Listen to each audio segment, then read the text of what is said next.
hanyuma rero tujya tubivuga ngo ikizira gikomeje kwizirenga ahera. Ujye ubibona ko ikizira gikomeje kwizirenga ahera se ibyo umupasiteri ngewe rero byaje bisa ntibintunguye. Ntabwo nyine mbere tukatera ubwa mbere pasiteri nyine tubumvishe muri ibi bikorwa.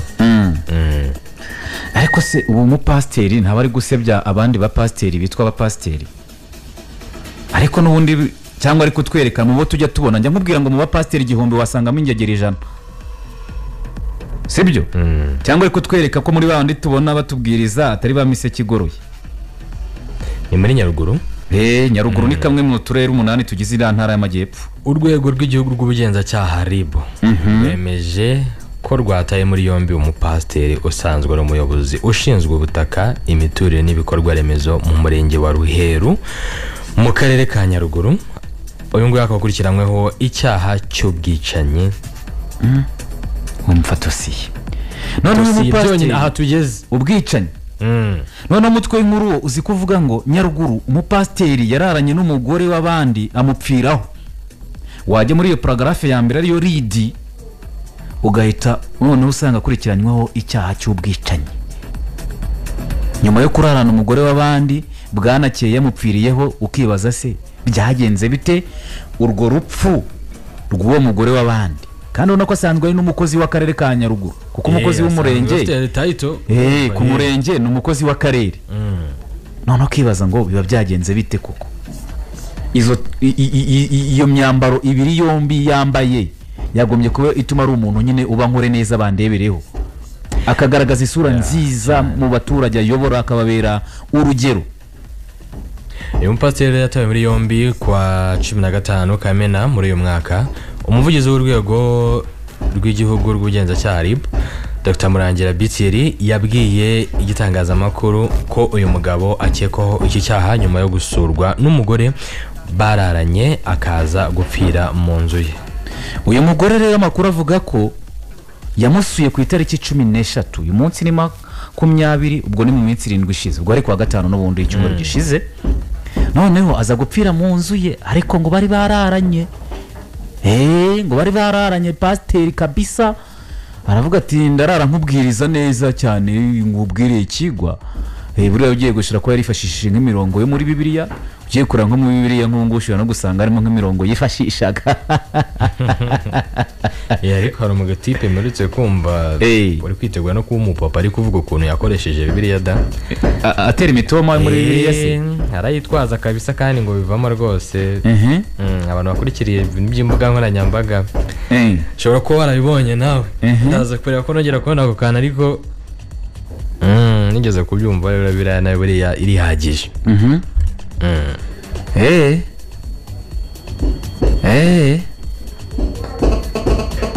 Niko urumva rero uyu mupasiteri nawe urumva nakaga. Niko mwene Siraki haratubwira ngo uwita ko azarenganura abandi akoresheje igitugu asa n'ikiremba cyasamariye kurongora inkumi. Ni inkumi hariya. Ikiremba cyasamariye kurongora inkumi. Hone mwene Siraki. None se pasiteri koko hari ibintu njya mvuga ubundi no kuvuga ubundi kuri biriya bintu uri pasiteri, kubera ko mwene Siraki aratubwira ngo ntuzegere umugore w'indaya, wakurizaho kugwa mu mitego ye.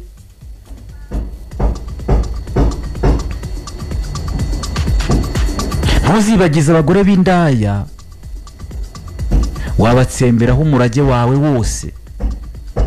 Ngo divayi n'abagore birindagiza abanyabwenge, wishinga indaya nawe nta kimutera isoni. Ubuse nta pasiteri buriya ntari muri bariya. Umupasiteri rero kugeza ubu ni mwene Siraki babaho ubutumwa.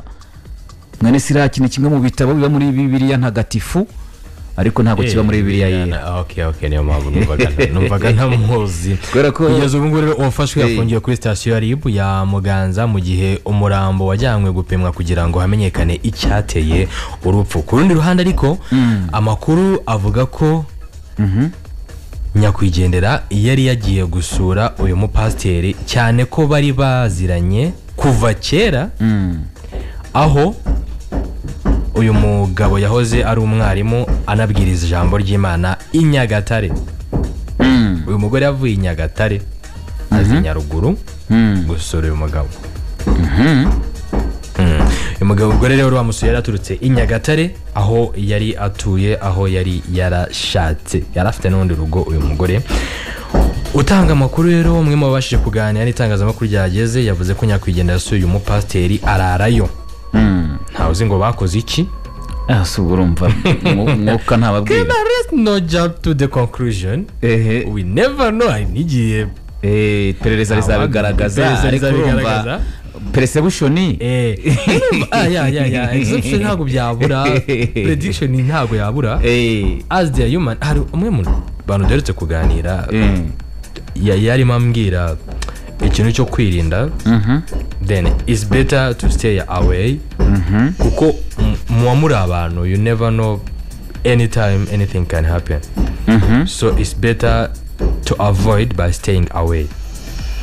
So ntabwo mvuga umuntu wavuye Nyagatare insengero zose yarenze, abapasiteri bose yarenze, akaza gusengera i Nyaruguru, agasengerwa n'uwahoze ari umwarimu w'i Nyagatare. Urazi gusengesha neza. Urumva akagira ubwo ararayo. Ese umupasiteri nta muryango yagiraga, nta mugore nyine.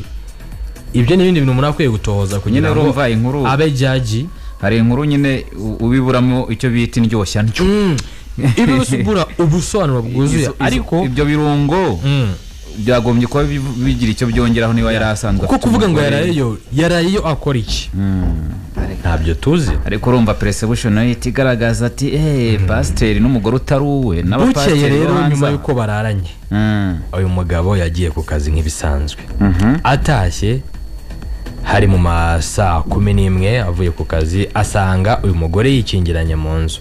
Agerageje kwinjira asanga yapfuye. Nuko umupasiteri rero yisanga mu mazi, navuga ngo ameze nk'aho abira atyo, n'umugore waramusuye. Ubwo rero pasiteri uwo akaba akurikiranyweho ubwicanyi. Iki cyaha kikaba gitegwa n'ingingo y'107 y'itegeko nimero 68 akarongo kaberamye umwaka wa 2018. Iyo by'amategeko byaravuguruwe 2023. Ibyo by'amategeko mwe kongera kubyigaho neza.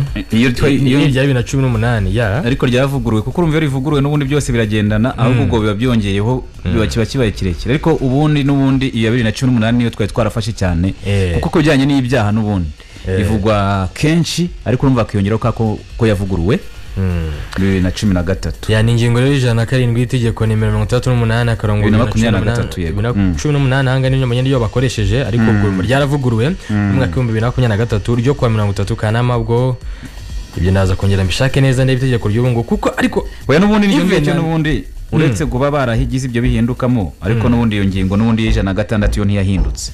Ingingo ntiyahindutse. Itegeko rero ruteganya ibyaha n'ibihano muri rusange. Wahamijwe n'urukiko iki cyaha anishwa igifungo cya burundu. Yamwishe gute? Atarari mu rugo. Ese ava mu rugo yamusize ameze ate? Urumva bizanagorana, kuko ese yakoze umunsi wose. Urumva ngo yatashye ngo nimugoroba, harambona ngo atashye nimugoroba, ngo nibwo yaje gusanga yapfuye. Ngo bivugwa ko ngo umugabo wa nyakwigendera yasanze umugore we yapfiriye mu nzu ya pasiteri ubwo yatahaga nimugoroba. Umugabo wa nyakwigendera niwe wamusanze yapfiriye mu nzu yo kwa pasiteri. Wasanga umugabo yagiye gushakisha umugore we, aza gusanga yapfiriye mu nzu yo kwa pasiteri. Hubwo iyo nkuru nayo urumva ko ari incamugongo hariya ku musozi. Hanga rero haba harimo ariko sunda aba bagore bo bimeze biti. Urumva rero iperereza rizakora akazi karyo. Pasiteri ariko nanone ashobora kuzabona ingingo zimurengera, bizaba bigoye. Ntabwo ari ubwa mbere twumvishe inkuru nk'izi ngizi z'umuntu ujya gusura umuntu ntataye. No minsi ishize twigeze kuvuga kuri ya nkuru ya wa muntu harya yapfuye bataragera mu rugo byagenze bite?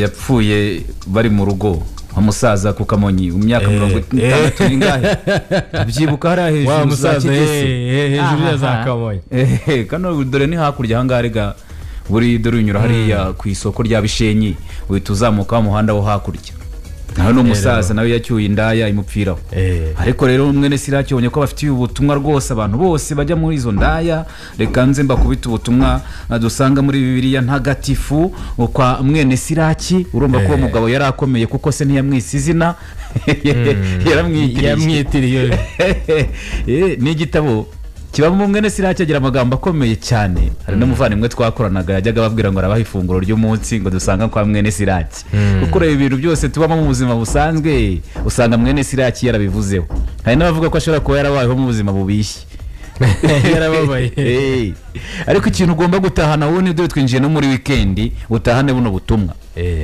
divayi mwene Siraki 19:2 divayi n'abagore birindagiza abanyabwenge uwishinga indaya nawe nta kimutera isoni